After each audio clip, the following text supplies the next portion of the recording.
blood-stained, untouched snow beneath a howling blizzard. Coughing violently, a towering stranger collapsed against a frail wooden door. Inside, Rosalind hesitated, clutching her heavy iron poker. Opening that timber meant inviting danger, yet denying him meant certain death. She never suspected she was harboring her realm's most terrifying ruler. Deep within the archives of Greystone Valley, local parish records from the winter of 1422 detail a storm so fierce it froze the livestock of wealthy merchants and poor farmers alike. Rosalind Hemlock lived on the absolute fringe of this society. Banished to a drafty cabin on the edge of the Whispering Woods, she survived as an apothecary, trading salves and tinctures to villagers who despised her independence but desperately needed her remedies. Just 2 days prior, Rosalind had bartered a jar of elderberry syrup to a local tanner, Bartholomew Higgins, in exchange for a half-cord of dry firewood. It was that very wood currently crackling in her hearth, casting flickering orange shadows across the bundles of dried herbs hanging from her rafters. The wind shrieked against the shutters, a sound like a dying animal. Then came the knock. It was faint at first, easily mistaken for a branch striking the roof, but it came again, 3 slow, deliberate thuds. Rosalind froze, her hands pausing over the mortar and pestle where she was grinding dried foxglove.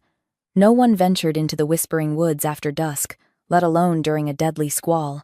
Rumors of rogue wolves and brutal highwaymen kept even the bravest royal guards close to their hearths. She grabbed the heavy iron fire poker, her knuckles turning white, and crept toward the heavy oak door. "Who is out there?" she called out, her voice barely carrying over the wind. A heavy thud shook the door, as if whoever stood outside had collapsed against it. Rosalind unlatched the heavy iron bolt and pulled the door open a crack. The wind immediately blasted into the room, extinguishing 2 of her tallow candles. A man fell forward, landing face first onto her braided rag rug. He was enormous, clad in shredded leather armor and a heavy, snow-caked wool cloak. His dark hair was matted with ice, and something far darker and stickier. Rosalind stood over him, poker raised, her heart hammering against her ribs. The man rolled onto his side with an agonizing groan. He looked up at her, his striking, silver-gray eyes clouded with fever and pain. His skin was deathly pale, a stark contrast to the thick, dark stubble lining his sharp jaw. "I'm ill," he rasped, his voice a deep, gravelly baritone that sent an unexpected shiver down her spine. "I can't walk. May I stay one night?" Rosalind's survival instinct screamed at her to push him back into the snow.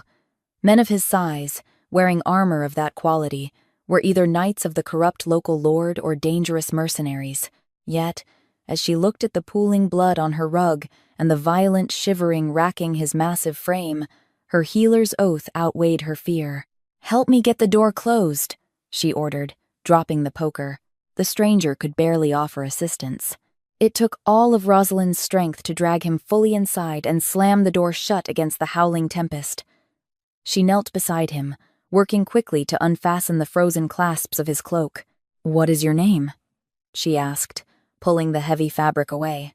"Arthur," he breathed out, his eyes fluttering shut. "Just Arthur." Beneath the cloak, the source of his agony became horrifyingly clear.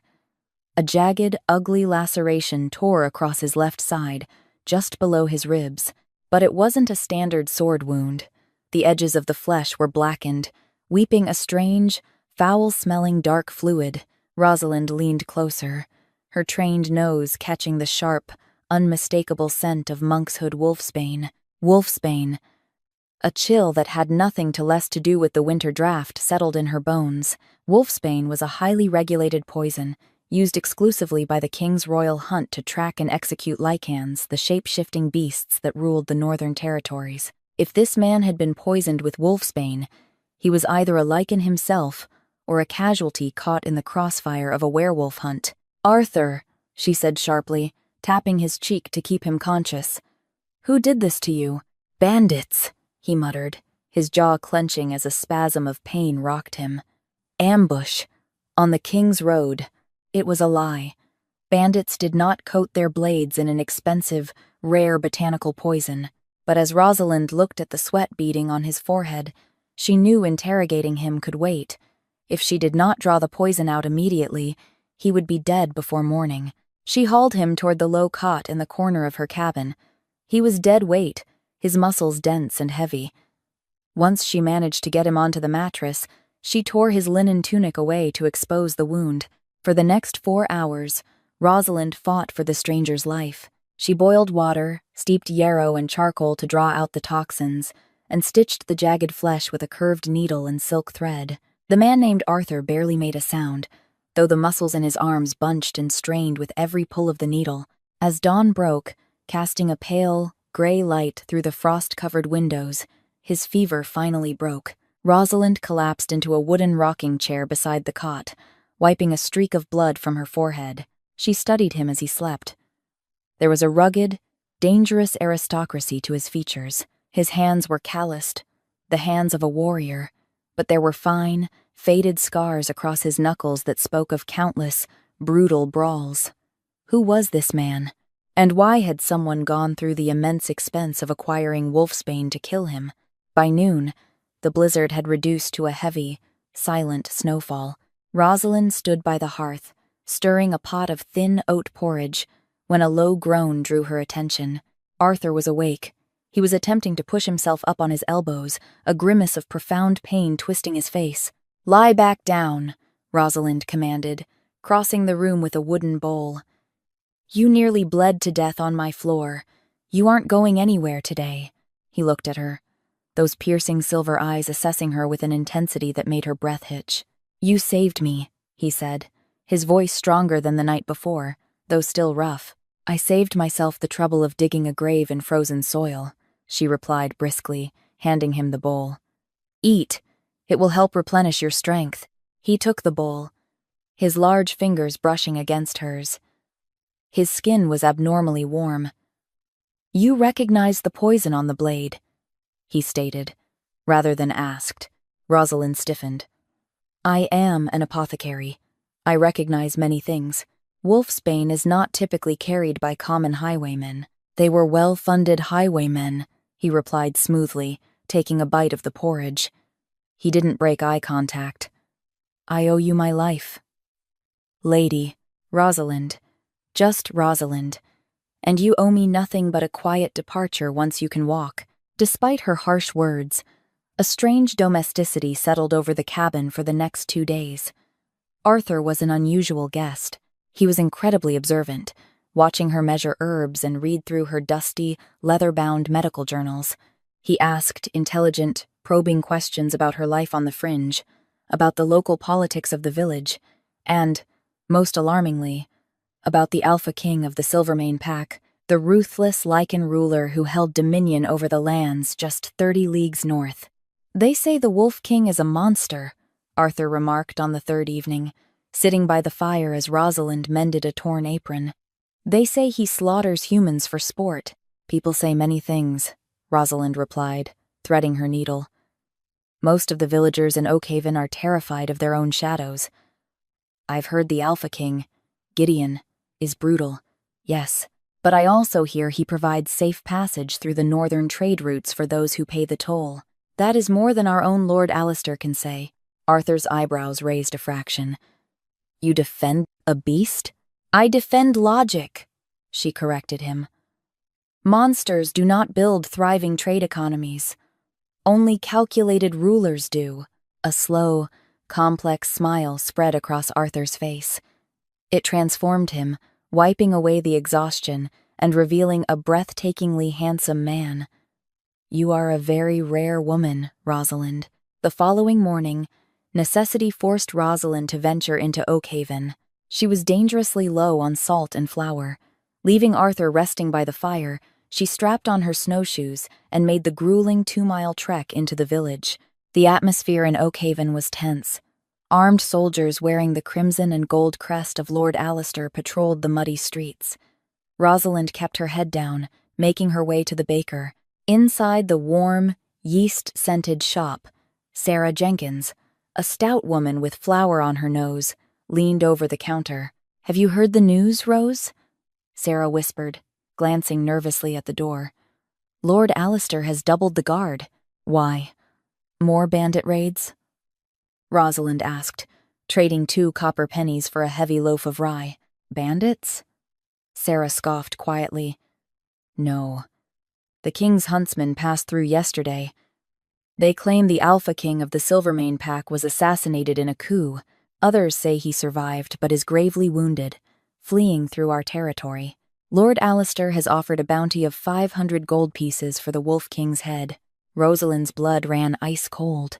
A massive man, wounded by wolfsbane, fleeing through the territory.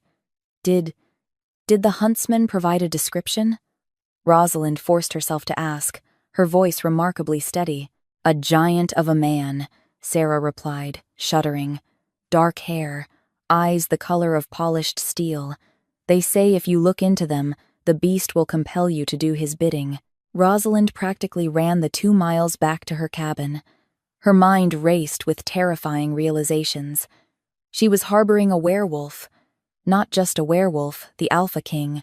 If Lord Alistair's men found him in her home, she would be burned at the stake for treason and witchcraft. She burst through the door of her cabin, out of breath, snow swirling in behind her. Arthur Gideon was standing by the hearth. He had found a clean linen shirt she kept belonging to her late father, and it stretched tightly across his broad shoulders. He turned to her, his posture no longer that of a frail, wounded traveler, but a predator who had just caught a scent. "You're back early," he noted, his voice dangerously calm. Before Rosalind could confront him, the sound of heavy hoofbeats thundered into the clearing outside her cabin. Shouts rang out. "Surround the perimeter! Check the shed!" Rosalind peered through the frosty window. 6 of Lord Alistair's armored guards, led by the ruthless Captain Roderick, were dismounting in her front yard. She spun around to face the man she now knew was the Alpha King. Gideon's silver eyes flared with a sudden, unnatural amber light. A low, terrifying growl rumbled deep within his chest, a sound that vibrated the very floorboards beneath her feet. "They followed your tracks from the village," Gideon stated, stepping toward her, moving with a lethal, fluid grace that betrayed no hint of his recent near-death experience. "Hide," Rosalind hissed, grabbing his arm. The muscle beneath the shirt was like warm iron, under the floorboards in the pantry. "Now, I do not hide from human sheep," Gideon sneered, his canines subtly elongating. "If you shift here, they will kill you, and then they will kill me." Rosalind shoved him toward the back of the cabin. "You owe me your life! Repay it by getting in the damn hole!" Gideon paused, looking down at her fierce, desperate expression. The amber faded from his eyes, replaced by a glint of profound respect. Without another word, he slipped into the small pantry and lowered himself into the root cellar, pulling the false floorboards shut just as a heavy fist began pounding on her front door. "Open up in the name of Lord Alistair," Captain Roderick bellowed. Rosalind took a deep, trembling breath, smoothing her skirts and wiping the panic from her face. She walked to the door and pulled it open, staring down the armed men who had come to hunt a king. Captain Roderick did not wait for an invitation. He shoved past Rosalind, his chainmail clinking harshly against his breastplate, and stepped into the small, herb-scented cabin. 4 guards filed in behind him, their hands resting menacingly on the pommels of their broadswords. "Captain," Rosalind said, keeping her voice entirely devoid of the sheer terror coursing through her veins. "To what do I owe this intrusion? I paid my quarterly copper tax to Lord Alistair's collector last moon." Roderick ignored her, his dark, beady eyes scanning the room. They lingered on the unmade cot, the stained bandages soaking in a wooden bucket, and finally, the dark, scrubbed patch on the braided rag rug where Gideon had bled. "We are tracking a beast," Roderick rumbled, turning to face her. "A lichen. Tall, heavily built. Witnesses in the valley reported tracks leading toward the Whispering Woods, and it seems, apothecary, you have been practicing your trade on something that bleeds heavily." He pointed a thick, gauntleted finger at the bucket. Rosalind's mind worked with the speed of a striking viper. "A hunting hound, Captain. Old man Henderson's mastiff tore its flank on a boar's tusk. I spent the morning stitching the poor creature back together." Roderick sneered, taking a step closer until Rosalind could smell the stale ale on his breath. "Is that so? Then where is the hound?" Henderson took him home before the snow grew too deep. She lied smoothly, meeting his gaze without blinking. "If you wish to march 2 miles in this weather to verify a dog's stitches, you are welcome to do so." The captain narrowed his eyes. He paced toward the pantry. Rosalind felt her heart stop. Beneath those floorboards, the alpha king of the Silvermane pack crouched in the dark. If Roderick possessed even a fraction of a wolf's sense of smell, they were doomed. Roderick kicked the pantry door open, knocking over a sack of dried lentils. He peered into the gloom, his hand resting inches from the false floorboard. The silence in the cabin stretched so tight it threatened to snap. Then, a guard near the window called out, "Captain!" The snow is filling in tracks heading east, toward the ravine. Large strides. Roderick scowled, kicking the lentils aside. "If I find you are harboring enemies of Lord Alistair, Rosalind Hemlock, you will hang from the old oak in the square," he spat. Without another word, he signaled his men, and they stormed out, mounting their horses and galloping east. Rosalind waited until the hoofbeats faded into the howling wind before she bolted to the pantry, throwing the floorboards aside. Gideon rose from the root cellar, his massive frame unfurling. The lingering effects of the wolfsbane had left a pale sheen of sweat on his face, but his silver eyes burned with a terrifying, ancient power. "You lie with remarkable ease, little healer," Gideon murmured, stepping out of the small space. "And you are the most dangerous creature in this realm," Rosalind fired back, her fear finally giving way to fury. She shoved him, though it was like pushing a stone wall. "You are the Alpha King. You brought the King's Hunt and Lord Alistair's army to my doorstep." Gideon did not flinch. Instead, he caught her wrists, his grip firm but surprisingly gentle. "I brought betrayal to your door, Rosalind. And for that, I am sorry." She stopped struggling, caught off guard by the genuine remorse in the monster's voice. "Who poisoned you?" she whispered. "My own blood," Gideon replied, his jaw tightening. "My beta, Conrad. He struck a deal with Lord Alistair. Alistair wants the northern trade routes, and Conrad wants my throne. They ambushed me under the guise of a peace summit. Conrad's blade was coated in wolfsbane. He knew it was the only thing that could slow my healing enough to kill me." Rosalind looked up into his eyes, seeing the profound weight of a ruler who had been stabbed in the back by his closest brother-in-arms. "Why didn't you kill me when you woke up? You Lycans despise humans." Gideon released her wrists and reached up, his knuckles brushing a stray curl of dark hair from her cheek. The touch sent a jolt of electricity straight to her core. "Because, Rosalind, you looked at a dying man and saw a life worth saving, not a bounty to be claimed. In my world, loyalty is bought with blood. You gave yours freely. I am bound to you now." The fragile peace of the afternoon did not last. As the sun dipped behind the jagged peaks of the Blackwood Ridge, plunging the whispering woods into deep violet shadows, the very air inside the cabin grew heavy. The howling blizzard, which had raged for 3 days, abruptly died. In its place, an unnatural, suffocating silence settled over the snow-choked valley. Rosalind stood by the hearth, mechanically grinding dried sulfur and saltpeter in her stone mortar. Her hands trembled slightly. She was sharing her tiny, isolated home with Gideon, the Alpha King of the Silvermane, a myth made flesh, a creature whose name made grown men cross themselves in taverns. He sat heavily in the wooden armchair, the firelight casting long, dancing shadows over the corded muscles of his arms and the dark, angry lines of his healing wound. Suddenly, Gideon's head snapped up, his silver eyes dilated, the pupils swallowing the irises before igniting into a brilliant, terrifying amber. The bones in his face shifted subtly beneath the skin. His jaw broadened, and a low, guttural snarl vibrated through the timber walls, rattling the ceramic jars on Rosalind's shelves. "They are here," Gideon growled, his voice dropping a full octave, scraping against the silence like 2 massive stones grinding together. The scent of pine, iron, and rotting meat seeped beneath the door crack, overpowering the fragrant herbs hanging from the ceiling. "Conrad?" Rosalind whispered, her blood running cold. "He did not come alone," Gideon said, rising to his feet.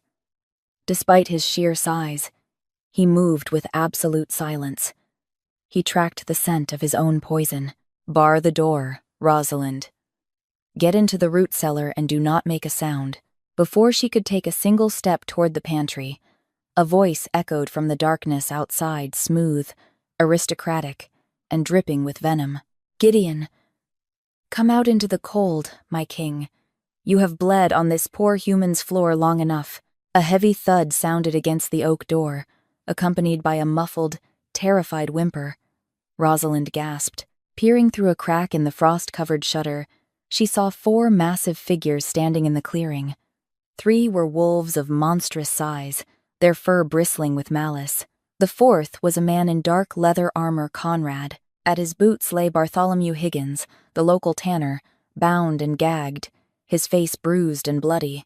"I found this wretch wandering the trade road," Conrad called out, pressing the tip of a wicked, curved blade against Bartholomew's throat. He claimed he sold firewood to the apothecary who lives here. It seems our mighty Alpha, who refused to let us slaughter the human settlements along the White River, is now hiding behind one of their skirts. "Surrender the crown, Gideon, or I will paint the snow with this tanner's blood, and then I will burn this cabin to the ash." A twist of pure fury contorted Gideon's features. He looked back at Rosalind, his amber eyes burning with a tragic realization. "If I do not go out there, they will slaughter everyone in this valley, just to ensure I am dead." "You are not fully healed," Rosalind argued, her voice fierce despite her terror. "The wolfsbane is still in your veins. They will tear you apart." "I am the king," Gideon rumbled softly, a terrifying majesty rolling off him. "And a king does not let his people or his saviors die for his throne." With a roar that shattered the remaining glass in the window panes, Gideon kicked the heavy oak door off its iron hinges. It flew outward, smashing into the snowdrifts as the Alpha King launched himself into the freezing night. He did not bother shifting fully into his wolf form. The poison had robbed him of that stamina. Instead, he fought in his terrifying intermediate state, part man, part beast, armed with elongated, razor-sharp claws and unimaginable strength. He collided with the first wolf, the impact sounding like a falling oak tree. Gideon seized the massive beast by the throat, hoisting it into the air and snapping its neck with a sickening crunch. But Conrad was cunning. He knew his former alpha's weaknesses. As Gideon hurled the dead wolf aside, Conrad signaled the remaining 2 beasts. They did not attack head-on. Instead, they circled, darting in to snap at Gideon's injured side, reopening the poisoned wound. Black blood stained the white snow. Gideon bellowed in agony, dropping to one knee as a fresh wave of wolfsbane-induced fever washed over him. Conrad stepped forward, his curved blade gleaming in the moonlight. "You made us weak, Gideon," Conrad sneered, raising the sword. "You traded our ferocity for coin and treaties. The Silvermane pack requires a monster, not a diplomat." Inside the cabin, Rosalind watched the Alpha King fall. Her survival instinct screamed at her to flee out the back window. But as she looked at Gideon, bleeding into the snow to protect a village that despised him, something inside her snapped. She was a healer, but she knew exactly how to destroy. Operating on pure adrenaline, she snatched the heavy glass jar of mixed sulfur and saltpeter. She grabbed a fistful of highly flammable dried magnesium shavings she kept for starting stubborn damp fires, shoving them into the jar. Grabbing a lit tallow candle, she bolted through the shattered doorway. "Conrad!" Rosalind screamed into the night. The traitor paused, turning his head just as Rosalind hurled the heavy glass jar directly at his chest. The moment the glass shattered against his armor, she threw the burning candle into the cloud of volatile dust. A blinding, deafening explosion of white fire and thick, choking smoke erupted in the center of the clearing. Conrad shrieked, dropping his sword as the flash powder seared his vision and scorched his armor. The 2 remaining wolves whimpered, entirely blinded by the chemical flash, retreating into the tree line. Gideon did not waste the opening. Pushing through the agony of his torn flesh, he surged upward through the smoke. His claws fully extended, he seized Conrad by the throat, lifting the usurper off his feet. "You sought a crown, Conrad," Gideon snarled, his voice vibrating with ancient, lethal authority. "But you forgot that I earned my throne in blood." With a brutal, singular motion, Gideon ended the rebellion. Conrad's lifeless body fell heavily into the snow. Silence descended once more, broken only by the ragged breathing of the Alpha King and the distant whimpering of the fleeing wolves. Bartholomew the Tanner had fainted from sheer terror. Gideon stood amidst the wreckage, bathed in moonlight and shadow, a terrifying testament to savage power. Slowly, he turned his massive frame to look at Rosalind. She stood trembling in the doorway, her hands covered in sulfur ash, expecting the beast to finally turn his wrath upon her. Instead, the fearsome Alpha King crossed the blood-stained snow and fell to one knee before her, bowing his head in absolute submission. "You saved my life twice, Rosalind Hemlock," Gideon rumbled, taking her ash-stained hand in his massive, blood-slicked fingers and pressing it to his forehead. "My pack is fractured, my enemies are many, and I have nothing to offer but my protection, my blade, and my eternal devotion. Come with me, be my queen, and I swear upon the moon that I will make this entire world bow to you." Rosalind looked down at the terrifying, beautiful ruler who had crashed into her lonely existence. She had spent her years hiding in the shadows of the Whispering Woods, treated as an outcast. Now, a king knelt at her feet, her fingers gently curled into his thick, dark hair. "Then we had best bind those wounds before you bleed out on my doorstep again, Your Majesty," she said softly, pulling him up to meet her gaze. The Whispering Woods no longer house a lonely apothecary. Rosalind now sits upon a throne of iron and oak beside Gideon, the Alpha King. Her remedies heal his warriors, while his strength shields her from a world that once cast her aside. Their union bridged the gap between man and beast, proving that sometimes the greatest mercy lies not in barring the door, but in letting the monster inside